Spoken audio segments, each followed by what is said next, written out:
မင်္ဂလာပါဒီနေ့မှာတော့ကျွန်တော်က TikTok ကဈေးရောက်လို့ရတဲ့ commission ခတွေထုံးလေးကိုမျှဝေပေးတော့မှာဖြစ်ပါတယ်။ Okay ဒါဆိုရင်တော့ကျွန်တော်နဲ့ဒီလိုဆောင်းအောင်ထိကြည့်လိုက်ရအောင်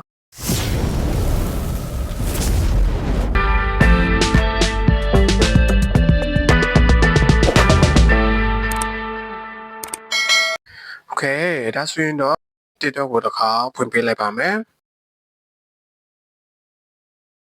Okay ဒီလိုမျိုးပေါ်လာပြီဆိုလို့ရှိရင်ကျွန်တော်တို့က profile ကိုတစ်ခါနှိပ်ပေးပါမယ်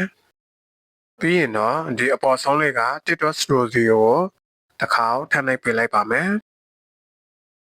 ။ Okay ဒီလိုမျိုးလေးပေါ်လာပြီဆိုလို့ရှိရင်ဒီအောက်ဆုံးနားလေးမှာရှိတဲ့ TikTok Short for Character ကိုတစ်ခါထပ်နှိပ်ပေးလိုက်ပါမယ်။ပြီးရင်တော့ဒီမှာ earring ဆိုတဲ့ပတ်စံပုံလေးနဲ့ရှိတဲ့နေရာလေးကိုထပ်တစ်ခါနှိပ်ပေးလိုက်ပါမယ်။ဒါဆိုရင်တော့ TikTok ကဈေးရောက်လို့ရတဲ့ပတ်စံကဒီမှာပေါ်နေပဲဖြစ်ပါတယ်။အဲ့ဒီပတ်စံလေးကိုကျွန်တော်တို့ဒီနေ့မှာထောက်ကြည့်ပါမယ်။ကြည့်မယ်ဆိုလို့ရှိရင်ကျွန်တော်တို့ကပတ်စံမထောက်ခင်မှာမိမှာဘဏ်အကောင့်တစ်ခုကိုဒါမှမဟုတ် True Money အကောင့်တစ်ခုကိုချိနေဖို့လိုပါတယ်။ဒါမှကျွန်တော်တို့ကဒီ TikTok မှာဈေးရောက်လို့ရတဲ့ commission ခတွေကိုထုတ်လို့ရမှာဖြစ်ပါတယ်။ပတ်စံထုတ်တာကတော့ဘာမှမခက်ပါဘူး TikTok ကပတ်စံထုတ်တာကတော့အလွယ်ကူဆုံးပဲဖြစ်ပါတယ်။ Okay ဒါဆိုရင်တော့ဘဏ်အကောင့်ထိပြီးတော့ပတ်စံထုတ်လေးကိုတစ်ခါဆက်ကြည့်ပါမယ်။အောက်ဆုံးနားလေးမှာရှိတဲ့ withdraw balance ဆိုတဲ့နေရာလေးကိုတစ်ခါထပ်နှိပ်ပေးလိုက်ပါမယ်။ပြီးရင်တော့ဒီလိုမျိုးလေးပေါ်နေပါမယ်။အဲ့ဒီထဲမှာအပေါ်ဆုံးကအတန်းကတော့ကျွန်တော်တို့မိမိကိုယ်တိုင်အရှိန်မရွေးTikTok ထဲမှာဈေးလုံးရတဲ့ပတ်စံတွေကိုကိုယ်တိုင်ထုတ်နေပဲဖြစ်ပါတယ်။အောက်ဆုံးကစာတန်းကတော့ကျွန်တော်တို့ TikTok ကနေပြီးတော့တလားကိုတစ်ခါပုံမှန်ထုတ်ပေးတဲ့နေရာပဲဖြစ်ပါတယ်။ Okay ဒါဆိုရင်တော့ကျွန်တော်တို့ကမိမိကိုယ်တိုင်ထောက်မှာမို့လို့အပေါ်ဆုံးက manual withdraw ဆိုတဲ့နေရာလေးမှာအဆက်ကလေးထောက်ထားပါမယ်။ပြီးရင်တော့ဒီအောက်ဆုံးနားလေးက saving ကိုထပ်တစ်ခါနှိပ်ပေးလိုက်ပါမယ်။ Okay ဒါဆိုရင်တော့ဒီလိုမျိုးလေးပေါ်နေပါပြီ။နောက်တစ်ခါအနေနဲ့ withdraw balance ကိုထပ်တစ်ခါနှိပ်ပေးလိုက်ပါမယ်။ Okay ဒါဆိုရင်တော့ကျွန်တော်တို့ဒီလိုမျိုးလေးပေါ်လာပြီ။ Okay ဒီနေရာလေးမှာကျွန်တော်တို့ကတော့ဒါကတော့ကျွန်တော်ရဲ့ TikTok အကောင့်မှာဘဏ်အကောင့်မချိတ်ဆက်ရသေးလို့ပဲဖြစ်ပါတယ်။ဘဏ်အကောင့်ချိတ်ဆက်ပြီးရင်တော့ဒီအပေါ်ဆုံးအနားလေးမှာကျွန်တော်တို့ဘဏ်အကောင့်လေးပေါ်နေမှာပဲဖြစ်ပါတယ်။ဒါဆိုရင်တော့ပတ်စံထုတ်လို့ရအောင်ကျွန်တော်ဘဏ်အကောင့်တစ်ခုကိုထည့်ကြည့်ပါမယ်။အပေါ်ဆုံးက add a new withdrawal method ဆိုတဲ့နေရာလေးကိုတစ်ခါထည့်နှိပ်ပေးလိုက်ပါမယ်။ Okay ဒီလိုမျိုးပေါ်လာပြီဆိုလို့ရှိရင်ဒီနေရာလေးမှာကျွန်တော်တို့ဘဏ်အကောင့်တစ်ခုကိုချိတ်ဆက်ပေးရမှာဖြစ်ပါတယ်။အပေါ်ဆုံးမှာရှိတဲ့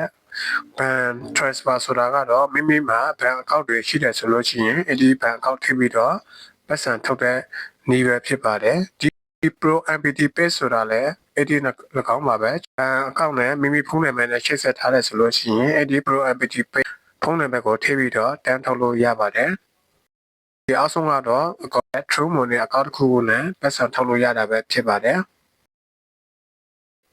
ဒါဆိုရင်တော့ကျွန်တော်ကဒီနေ့မှာတော့ဘဏ်အကောင့်ချိတ်ပြီးတော့ထုတ်ပြပါမယ်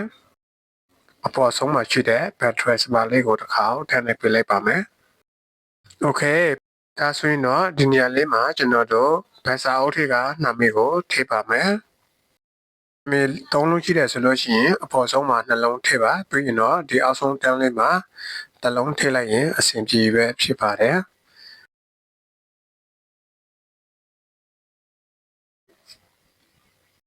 ပြီးရင်တော့ဘန်နင်းဆိုတဲ့နေရာလေးမှာမိမိကိုင်ဆောင်ထားတဲ့ဘန်အမျိုးအစားကိုရွေးထည့်ပေးရမှာဖြစ်ပါတယ်။ Okay ဒီနေရာလေးမှာမိမိကိုင်ဆောင်ထားတဲ့ဘဏ်အမျိုးအစားလေးကိုတတိချာချာလေးရွေးထည့်ပေးပါကျွန်တော်ကတော့ကာစီကွန်ဘဏ်ကိုအသုံးပြုတာမို့လို့ဒီနေရာလေးမှာကာစီကွန်လေးကိုတစ်ခါနှိပ်ပေးလိုက်ပါမယ်ပြီးရင်တော့မိမိဘဏ်အကောင့်နံပါတ်10လုံးကိုဒီနေရာမှာမှန်မှန်ကန်ကန်လေးရေးထည့်ပေးလိုက်ပါမယ်နံပါတ်တွေထည့်တဲ့နေရာမှာပို့ပြီးတော့အရေးကြီးပါတယ်ဒါကတော့ဘဏ်နံပါတ်တွေမှားတယ်ဆိုလို့ရှိရင်တခြားသူတရားရောက်စီကိုရောက်တော့နိုင်ပါတယ်အဲဒါကြောင့်မို့လို့ဘဏ်နံပါတ်ကိုထိတဲ့အချိန်မှာတည်တည်ချာချာလေး စီစိတ်ပြီးတော့ထည့်ပါဘဏ်နံပါတ်ထည့်ပြီးပြီဆိုလို့ရှိရင်ဒီအောက်ဆုံးနားလေးမှာမိမိအမြဲတမ်းအသုံးပြုနေတဲ့ Gmail တစ်ခုကိုထည့်ပေးရမှာဖြစ်ပါတယ်အဲ့ဒီထည့်မှာမိမိကြိုက်တဲ့ Gmail တစ်ခုကိုထည့်ပေးလိုက်ပါโอเคဒါဆိုရင်တော့ Gmail လေးထည့်ပြီးပြီလိပ်စာတွေအကုန်လုံးဒီမှာဘဏ်နံပါတ်တွေဘဏ်အကောင့်တွေအကုန်လုံးထည့်ပြီးပြီဆိုလို့ရှိရင်ကျွန်တော်တို့တစ်ခါထည့်ပြီးတော့စစ်ကြည့်ပါမယ်စစ်ကြည့်ပြီးအကောင်လုံးမှန်ပြီဆိုလို့ရှိရင်ဒီအောက်ဆုံးမှာရှိတဲ့စမီကိုတစ်ခါထပ်နေပြလိုက်ပါမယ်။ခဲဒါဆိုရင်တော့မိမိဘန်ချိတ်တာအောင်မြင်တော့ပဲဖြစ်ပါတယ်။နောက်တစ်ဆင့်အနေနဲ့ TikTok ထဲမှာရှိတဲ့ကော်မရှင်ကပတ်စံကိုထုတ်ရမှာပဲဖြစ်ပါတယ်။ဒါဆိုရင်တော့ဒီနေရာလေးမှာမိမိထုတ်ရင်တဲ့ပတ်စံကိုတစ်ခါတည်းထည့်လိုက်ပါမယ်။350အဲ့ဒါရေးကြည့်ပြတာ ਨੇ တေချာပြီဆိုလို့ရှိရင်ဒီအောက်ဆုံးမှာရှိတဲ့ withdraw now ဆိုတဲ့နေရာလေးကိုတစ်ခါထပ်လိုက်ပြလိုက်ပါမယ်ဒီလိုမျိုးထည့်လိုက်ပြီဆိုလို့ရှိရင်ကျွန်တော်တို့က commission ကထုတ်ခါကကျွန်တော်တို့တပတ်နဲ့အခွဲပေးရမှာဖြစ်ပါတယ်ကျွန်တော်စီကိုရောက်မဲ့ဟာကတော့348ပဲအခွဲပဲရမှာဖြစ်ပါတယ်ဒါကတော့ကျွန်တော် TikTok ကနေပြီးတော့ထုတ်ခါတပတ်နဲ့အခွဲယူတာဖြစ်ပါတယ်โอเคတေချာပြီဆိုလို့ရှိရင်ဒီအောက်ဆုံးမှာရှိတဲ့ confirm to withdraw ကိုထပ်တစ်ခါနှိပ်ပြလိုက်ပါမယ်ကဲဒါဆိုရင်တော့ဒီမှာအမှန်ချစ်လေးနဲ့ withdraw in process ဆိုပြီးတော့